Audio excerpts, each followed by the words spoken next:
welcome back. Before we move ahead, I just wanted to remind you to download the course materials. They're up in the first section of the class. That would be very helpful if you want to take notes or just have reference material for later on about what we talked about. That would be very good.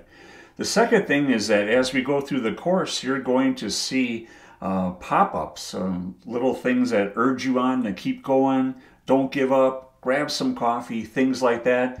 Just little motivators as we go through the details. And I know some of this gets to be a little thick. It's accounting after all. But it is an exciting business. But along the way, you'll get a little encouragement and try to urge you on to keep going through the segments. We try to keep them short so you can stay awake and stay engaged. And so hopefully that'll spur you on to the greater good of finishing the class, taking a quiz, and giving an evaluation at the end too. Don't forget about that.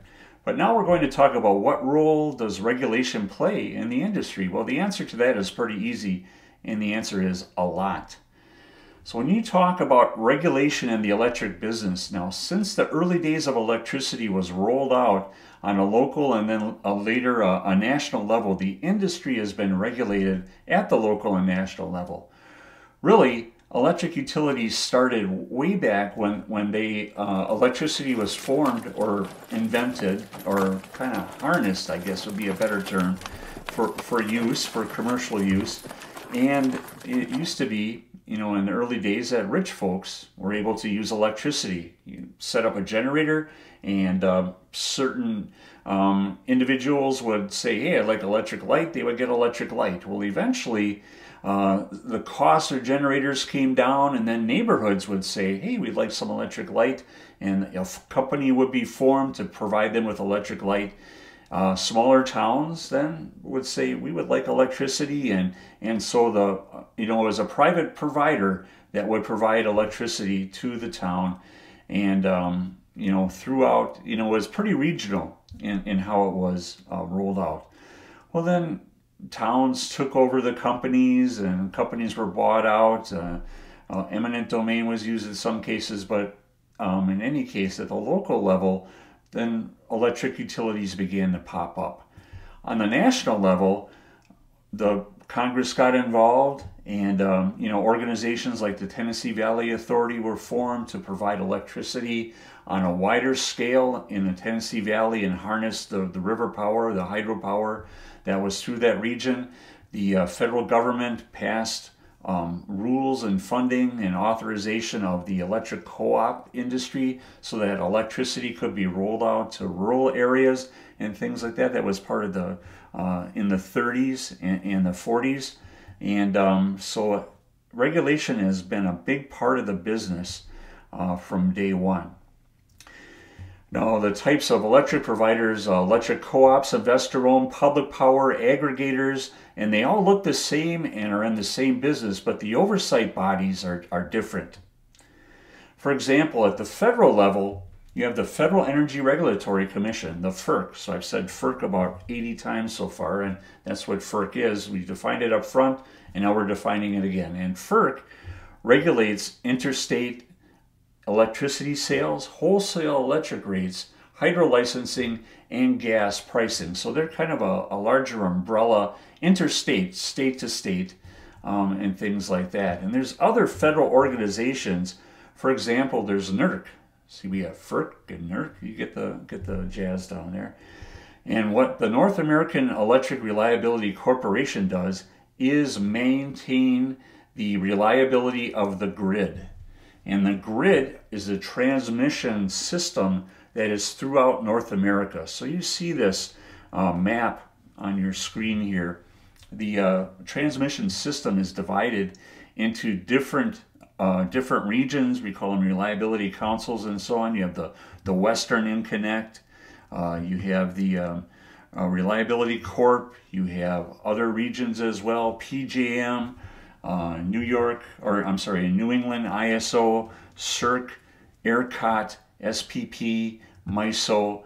So those are the various regions that are out there that are governed by NERC. And what NERC does is establish these rules for reliability. A lot of it has to do with operations, but that drives spending by the utilities when it comes to things like tree trimming, critical infrastructure protection, things of that nature. And it makes those rules on reliability standards, and then it goes out and audits the transmission owners for compliance. And then NERC has the ability to level fines to utilities that don't meet the compliance requirements.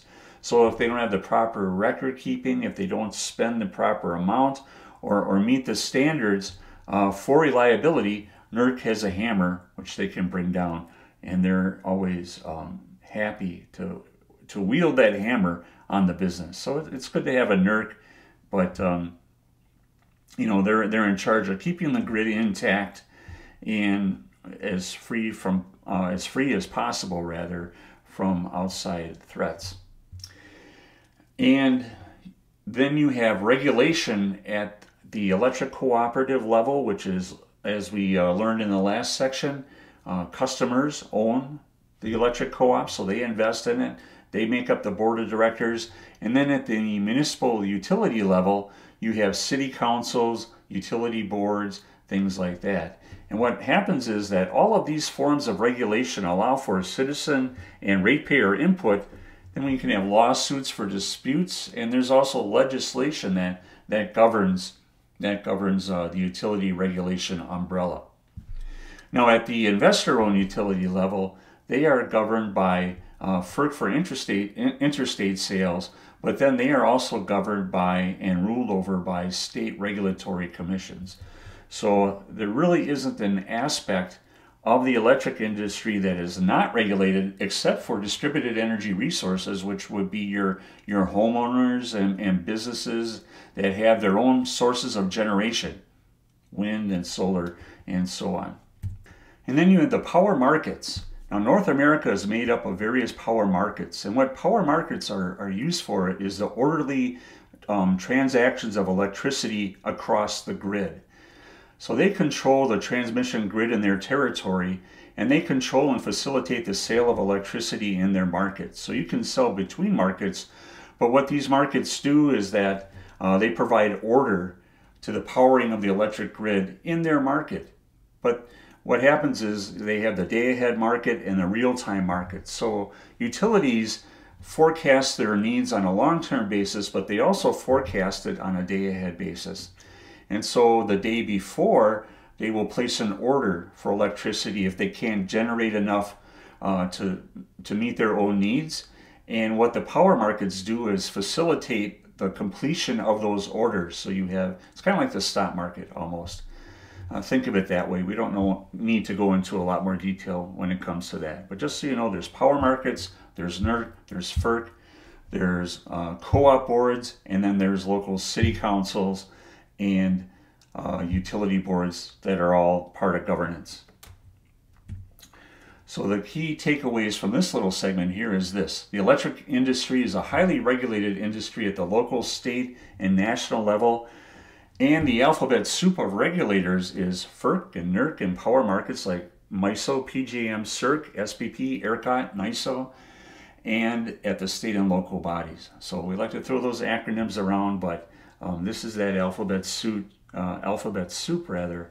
of the overall regulatory environment that utilities deal with across the country.